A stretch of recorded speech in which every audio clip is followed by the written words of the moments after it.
বাঘের তাড়া খাইয়া তিনি গিয়ে উঠলেন এক গাছে। গাছের উপরে ওঠার পর একটি ডাল ধরে ঝুলে পড়েছে। তাকিয়ে দেখে যে বাঘ এসে গাছের গোড়ায় দাঁড়িয়েছে, আর ওই ডালের নিচে বিরাট কুয়া, কুয়ার মধ্যে বড় এক অজগর হা করে আছে। হঠাৎ করে টের পেল যে ডালের গোড়া কিসে যেন কাটতেছে। তাকায় দেখে একটা সাদা ইঁদুর আর একটা কালা ইঁদুর ডালটা কেটে দিচ্ছে। এই স্বপ্ন দেখে তার ঘুম ভেঙে গেল।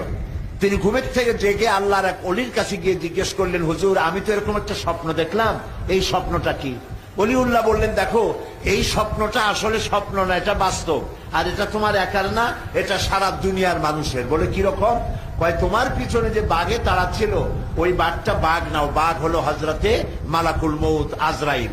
তুমি যে গাছে উঠে ঝুলে পড়েছিলে যে ডালে, ওই ডালটা তোমার হায়াত, আর যে নিচে অজগর হা করে আছে এইটা হলো তোমার কবর।